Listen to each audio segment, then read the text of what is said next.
This guy's a total fool, an ex-gang member. At the mixer, a former classmate of mine laughed mockingly as he said that about me. Because of him, my high school days were miserable. Even now, he speaks ill of me, boasting about how much better he is. Amidst all this, perhaps you don't know. Huh? One of the promotional models attending the event said that to my former classmate. Although he looked puzzled by her words, she ignored it and smiled at me. Everyone has noticed. Shortly after, when she revealed my true identity, my former classmate was utterly astonished. And thus, the tables were turned between my former classmate and me. I am Cameron. I'm not even close to having a significant other. I'm a single man with almost no experience in romance. Ever since I was a child, I've had a fondness for vehicles like cars and motorcycles. Cameron, what do you want this year? I want a motorcycle. You really do love vehicles, Cameron. For birthdays and Christmas, I always asked for famous vehicle toys. And I had a particular favorite one that I always carried in my backpack and played with daily. All right, this year let's splurge a bit and get you one you can actually ride. Yay. My dad always watched over me kindly, seeing how much I enjoyed it. Not only that, but he'd take me to vehicle-related events or just out for long drives on days when there was nothing special happening. Oh honey, you're always spoiling Cameron, and it seems Cameron's love for vehicles is definitely inherited from you. My mom would sometimes watch us play together, shaking her head in amusement. However, when I was in 6th grade, my dad passed away due to illness. After that, my mom raised me all by herself. Sorry Cameron, I'm coming home late tonight, so have dinner by yourself and go to bed early. Okay, I understand. Don't push yourself too hard. Since my busy mom was hardly ever at home, I felt quite lonely, to be honest. But I didn't want to be a burden to her. So, I endured. I'm sorry I can't be there with you. I'm all right. I have the toys Dad gave me. When I play with them, time flies, and I don't feel lonely. I always answered my mom with a smile, even though she looked apologetic. And to help her in any way I could, I took the initiative to do household chores.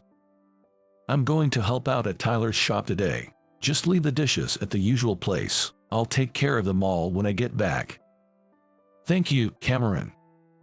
In addition, I helped with newspaper delivery and assisted at my relative Tyler's shop, doing my best to support our household finances. Our relatives, aware of our situation, also lent a hand in various ways. Here's some pocket money for you, Cameron. Take it. Really? Are you sure? Yes. Use it to treat your mom to something nice. They would give me a little extra pocket money or spare household supplies, saying they had extra. George and Helen, an elderly couple living nearby, also doted on me, sharing their extra meals and snacks. Thank you always. No problem. George always looks forward to you delivering the newspaper every day. They watched over our family warmly. And thanks to my mom working from dawn till dusk every day, I was able to advance to high school without any issues. I truly can thank the people around me enough. Whenever I express my gratitude, everyone tells me that seeing me grow up healthy and happy is the best repayment. Though I couldn't afford luxuries until middle school, I lived happily every day. Hey, Cameron, there's talk of us all going to see a movie next time. Would you like to go? Sorry, I'm happy you invited me, but I have to go to work. As a high school student, I became even more consumed by part-time jobs. To earn money for living expenses, I didn't join any clubs and sacrifice my hobbies to work. Honestly, I wanted to hang out with friends and experienced youth for club activities. Yet, the image of my mom working hard for me always came to mind. I prioritized work to lighten her burden just a bit. But on my 16th birthday, here you go, it's ready. Jess, I've been looking forward to this all year. Every year on this day, my favorite dish made by my mom, fried chicken, and a homemade cake, would be on the dinner table. The chicken was bought from a discount supermarket, and the strawberries on the cake were small. Yet, for me, it was the ultimate feast. It was when I blew out the candles on the cake. "Cameron, take this." "Huh?" My mom handed me a bank book. It had a considerable amount of money saved. "This is all the money you've contributed to the house. I haven't spent a cent of it and saved it all. Use this money to pursue your dream." "I don't need it. Use it for the household. That's why I've been working." I tried to refuse in surprise, but my mom wouldn't take it back. "Just accept it. I've always felt sorry for making you feel lonely. It's fine. I was okay, as long as it made you smile. You're pursuing your dreams is my greatest happiness. I'd rather see you achieve your dreams and smile." With that, my mom insisted on giving me the bank book. Moved by her words, I ended up crying and accepting the money. After that, I got my motorcycle license to chase my dream. Being able to ride a motorcycle expanded my job options. This led me to work even harder than before.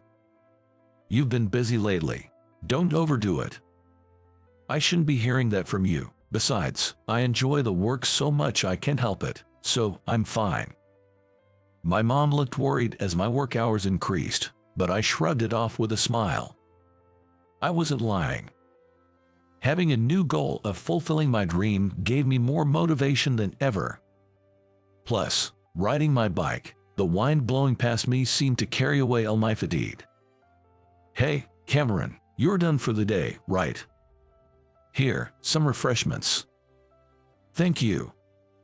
One day after work, I was chatting with Alex and Dylan, two of my colleagues, in front of the store. They were seniors who always looked out for me, and I respected them both.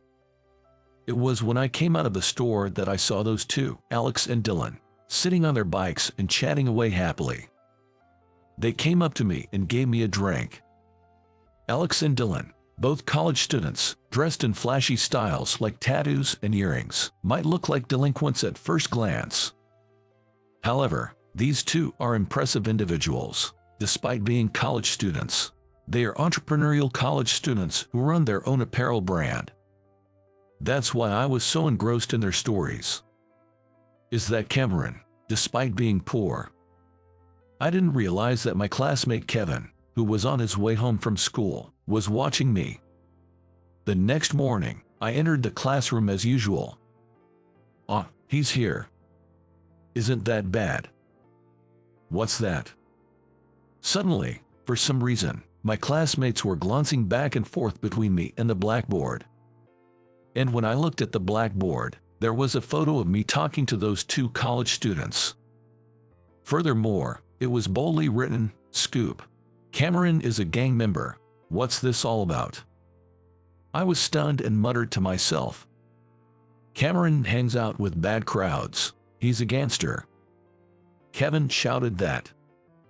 I was momentarily taken aback by that, but I quickly retorted, "That's not true. Those people aren't gangsters. This photo is the evidence. Sure, they might look like delinquents, but this alone isn't proof that they are gangsters." No matter how much I tried to explain, Kevin wouldn't listen to me. Eventually, a teacher who heard the commotion separated us, and both of us were called in after school. There, I received a stern warning for hanging out with bad influences around 10 p.m. However, the teachers knew my circumstances, so I didn't face any disciplinary actions. Is that rumor true?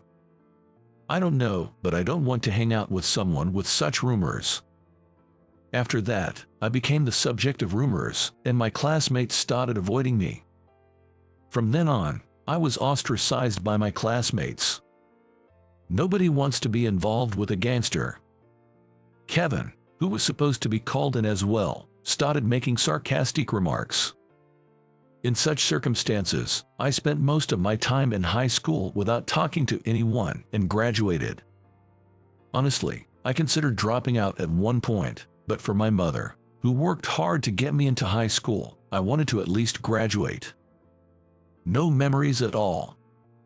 On the day of the graduation ceremony, while I was relieved that I would no longer be looked at with disdain, I felt sad that I didn't make any fun memories with friends over the 3 years.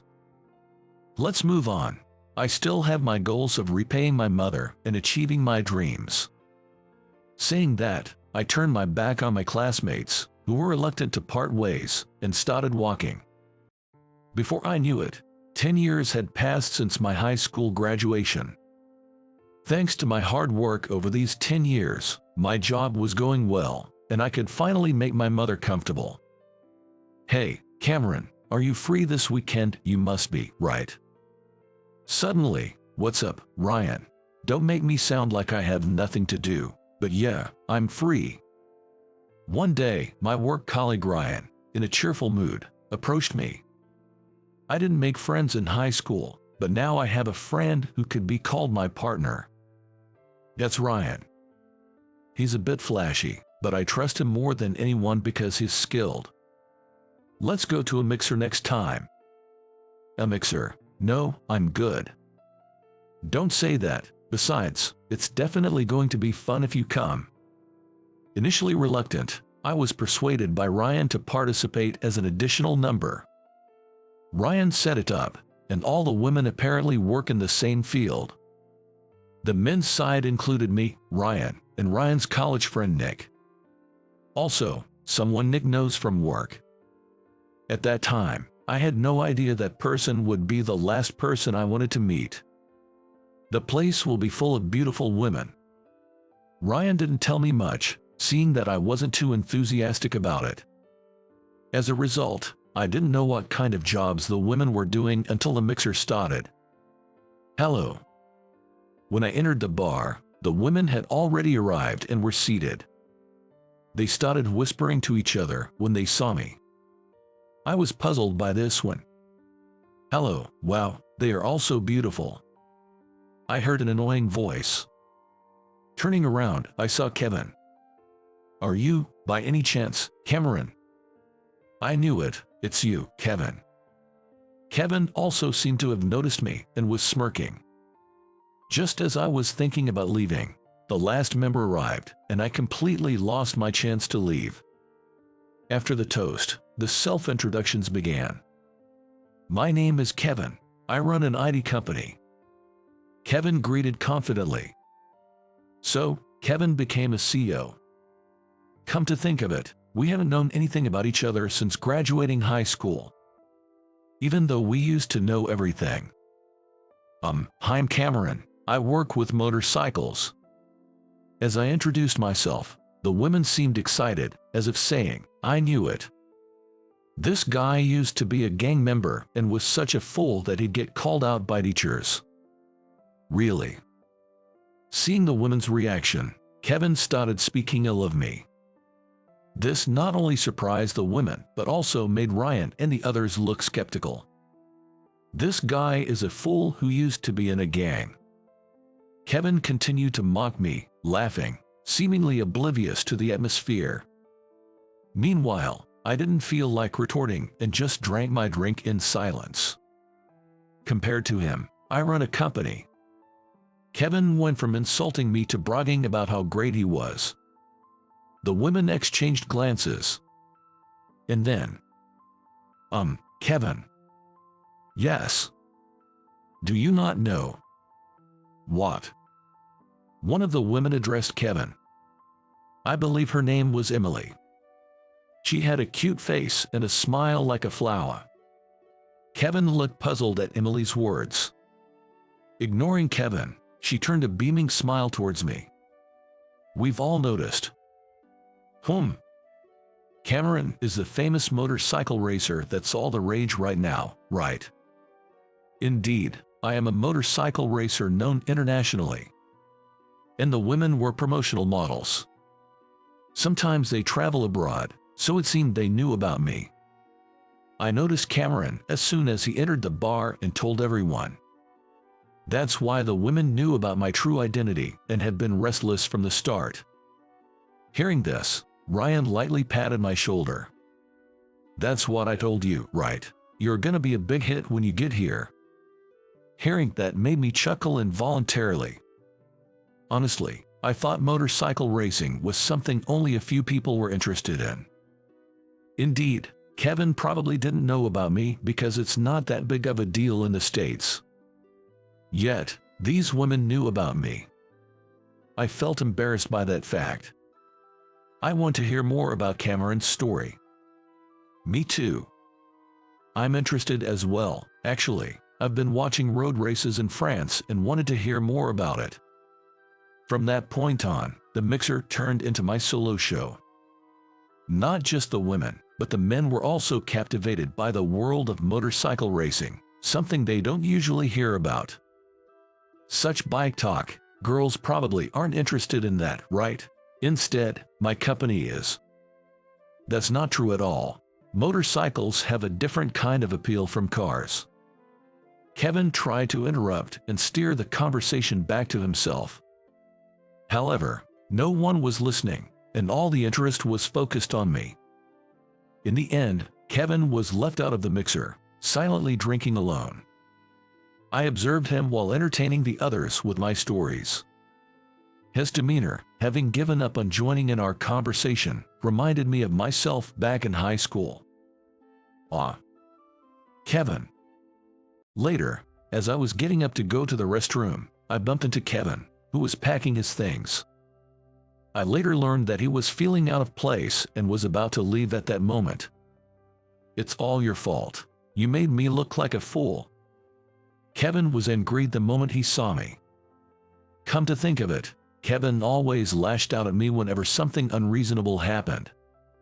I would dodge it casually, and we would find various things to do for stress relief. I fondly remembered how we used to play with the same toys when we were kids. You hadn't changed in that aspect. Huh? Getting mad at me whenever something happens. Hey, Kevin, why did you say such things back in high school? Kevin's expression twisted at my words. And then, why do you always get to do what you love? He murmured that. Upon further conversation, it turned out he was jealous of me. We used to be the same in everything when we were kids. Actually, Kevin and I were childhood friends who had been together from kindergarten through high school. Cameron, look, I got one too. Wow, that's awesome. Let's play together. Okay. Kevin loved vehicles, especially motorcycles, and we used to play with toy bikes together. Remembering that, I decided to talk to Kevin. I actually wanted to become a racer too. Kevin said with a self-deprecating laugh. Indeed, he always used to say, "I'm going to be a racer, so you should too, Cameron. We'll become famous racers together." However, his parents told him, "Playing with motorcycle toys won't get you anywhere in life. You can't become one of those rare people. Stop dreaming and study hard to become an IT company CEO," and he was forced to give up his dream. Since then, I've just been walking the path laid out by my parents. And he started focusing on studying as his parents had told him. Gradually, Kevin became busy with lessons, and I started hustling to earn living expenses, and we naturally stopped playing together. I was always jealous of you for chasing your dreams, despite being poor. His words made me reminisce about the past. The time in high school, from when I got my motorcycle license until I was ostracized by my classmates. Did you really get your license? Yeah, I did. This brings me one step closer to my dream. That's amazing. Your dream was to become a motorcycle racer, right? Exactly. My dream is to become a motorcycle racer who competes internationally. I was talking with my classmates about getting my license and my future dreams. What kind of expression did Kevin have at that time? What kind of look was in his eyes as he listened to my story? Sorry, I didn't notice anything. Even though I was aware of your parents being overly controlling, I could have at least listened to you, but I did nothing. It can't be helped. You had your own difficulties. Besides, I'm the one at fault. Hearing what was in Kevin's heart, I decided to forgive his past actions. And so, we made peace with each other. I have a race coming up soon. Really? If you're interested, why don't you come watch the MotoGP, the premier class of road racing? When I invited him, he looked surprised but then nodded. After that, Kevin and I returned to our seats together. Instead of the tense atmosphere from before, we returned in a calm mood, and I could tell that Ryan and the others were relieved. Did you guys make up? Well, yes, but I'm interested in hearing about your experience too. Being a CEO must be tough, right? Yeah, it is. Managing a company is harder than I thought. Let me hear your story later, Cameron. I nodded with a smile at Kevin's words. 6 months later, I was competing in the MotoGP. In the audience were my mother and Kevin, who had come from the States to support me. I had received calls from both of them before the race. Good luck, we're cheering for you. I want to see your brave figure. Today, I definitely can't lose. Of course, Ryan, who is a race engineer, was also there supporting me at the forefront. I can't look pathetic in front of her. Well, yeah. When I looked towards the audience, I saw Emily there. In fact, after the mixer, I had exchanged contact information with her. I want to hear more about your story, Cameron. Me too, I want to talk more with you, Emily. During the mixer, she was the one who listened to my stories with a smile. And since she was the first to recognize me, I found myself drawn to her by the time the mixer ended. At that point, I only had 1 month left in the States. Still, we managed to go on dates, like dinners and movies, once a week. And on the day of my departure, Emily, I love you, it's going to be long distance, but would you date with me? I confessed my love to her when she came to see me official. I love you too, Cameron, so please let me be by your side. The confession was a success. I started dating Emily. And today, at the MotoGP, I'm definitely going to win. I want to show you my best. I'm looking forward to it, but don't get hurt, okay? Yeah, I understand. With that promise to Emily, whom I hadn't seen in a while, I took on the race. All the rivals were formidable. I gripped the motorcycle's handlebars tightly, took a deep breath, and focused. Amid the tense situation, what flashed through my mind was the sound of everyone's cheering. I used their voices as strength, keeping my concentration as I maneuvered the bike. And then, yes, I did it. I achieved the long-awaited victory. Looking towards the audience, I saw Emily, tears streaming down her face as she clapped. I directed my best smile towards her. Then, I stood at the top of the podium. I made a big victory pose towards my Father in heaven. I kept my promise, Dad. I felt as if my Father in heaven was praising me, saying well done. After that, things were hectic for a while. With the victory, I was approached from all sides, and after returning home, there were non-stop requests for interviews on TV. Cameron is tired, so please wait until things settle down for interviews. If Ryan and Kevin hadn't helped me, I might have fainted from the unfamiliar treatment. Come to think of it, Emily laughed at me. I'm really happy that Cameron is recognized by everyone. Her smile, as she said that, was as beautiful as ever, like a flower. And then, 2 weeks after the victory, I visited my father's grave with my mother. Cameron, what do you want to do in the future? My father, on his sickbed, had asked me that. Holding my father's hand, which had become thin from illness, I promised, I want to be the world's #1 motorcycle racer. I'll definitely show you that, Dad. My father smiled at my answer. That's right. Dreams come true if you don't give up. I'll always be supporting you. I'll watch you become the world's #1 from the sky. He said that and encouraged me. Because of that promise, I never gave up, no matter what happened. And finally, I was able to fulfill that promise. I wonder if you were watching, Dad, you'd probably say it was expected of me. I laughed as I placed something in front of my father's grave. It was the first motorcycle toy my father bought for me. That toy was the reason I had a dream. I made my dream come true. I reported to my father.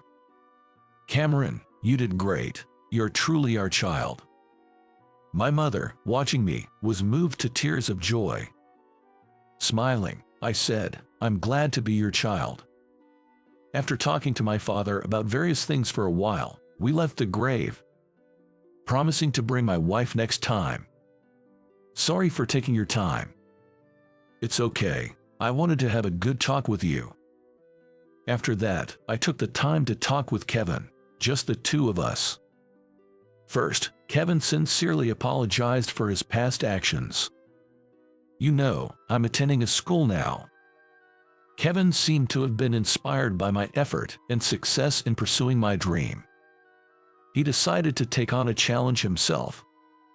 While managing his company, he started attending a racing school to fulfill his long-held dream of becoming a motorcycle racer. Didn't your parents object? They did. They told me not to be delusional and to manage the business seriously. It seems that was the first time Kevin directly stood up to his parents. After many discussions, he somehow managed to get their permission. I want to chase my dreams too, and I want to help you. Utilizing his IT skills, he began to support me. Thanks to Kevin, I was able to analyze the bike's performance, my physique, and information about my rivals in much more detail. With this additional boost, I set off once again towards my dream of consecutive victories in the MotoGP. Cameron, check this out. All right. As best friends chasing the same dream, we started spending more time together again. Count me in too. What was different from before was that Ryan was also with us. Now, the three of us are united in pursuing our dreams. A year later, I competed in the MotoGP. Previously, the competition was tight, and I couldn't let my guard down, but this time was different. With the support of Kevin and Ryan, I won by a large margin. I managed to secure back-to-back championships. Congratulations, Cameron. Way to go, Cameron. As my teammates and mother celebrated the victory, I rushed to Emily, pulling something out of my pocket. Emily. I knelt before Emily and presented her with a ring box. Emily, I've been wanting to say this: if I won a championship again, will you marry me? I made a marriage proposal to her. Emily teared up at the suddenness of it all. Even in her teary state, I found her beautiful. Yes, I'd be happy to. Amid the tense anticipation of those around us, Emily's response was affirmative. I couldn't help but embrace Emily tightly. Congratulations, Cameron. Congrats to both of you. Everyone celebrated both my victory and the successful proposal. Make her happy and make sure you're happy too. Kevin, now a close friend, was genuinely happy for me. He had recently competed in a race. While he didn't win right off the bat, he had a satisfied look on his face. 2 years later, Emily and I were blessed with a lovely baby boy. When your father passed away, I was only worried about whether I could raise you on my own, but to see you grow up so admirably, fulfill your dreams, and even give me a grandchild, I couldn't be more thankful. You're the best son. My mother, holding her grandson, said this with tears in her eyes. Hearing her words, various memories flashed through my mind. The days I worked hard for my mother, the support she gave me more than anyone else, and how she encouraged me. I'm the one who should be thankful, Mom. You raised me by yourself and supported me, allowing me to chase my dreams. Thank you so much, Mom. I expressed my heartfelt gratitude to my mother.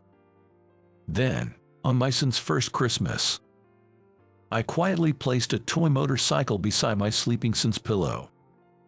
No matter what dreams you choose to pursue, I'll support you. Just like my parents did for me. From my experiences, I'm convinced that dreams do come true if you don't give up. The dream I promised my father, to become the world's #1 motorcycle racer, came true through continuous wishing and effort. Even in the most difficult situations, I learned the importance of never giving up on my dreams. Looking back, maybe it was because of my experiences in high school that I was able to work this hard. During high school, even though I was looked down upon by my classmates, thinking about motorcycles helped me endure the tough times. And those experiences might have been what made me the world's #1 motorcycle racer. I still feel bad about the past. That's why I want to challenge you head-on as a rival this time. Kevin decided to take a step forward and fulfilled his dream of becoming a motorcycle racer. By the way, I met Alex and Dylan just before graduating from high school. Really? They properly told me about you and themselves. It seems they noticed I was looking gloomy while working part-time, and after some digging, they found out about Kevin. They talked a lot and shared their knowledge as entrepreneurs. That's why the IT company is doing well, and they still cooperate, allowing Kevin to balance being both an entrepreneur and a racer. I'm going to meet Alex and Dylan soon. Want to come, Cameron? Of course. I owe a lot to Alex and Dylan too. However, I haven't seen them since graduating high school. I'm looking forward to meeting them again. All right, we need to win the next race and give a good report. Yeah. By making promises with a friend and joining forces, I was able to fulfill the dream of consecutive victories. I believed that anyone can achieve their dreams with strong determination. And I vowed to continue chasing my dreams together with everyone who supports me.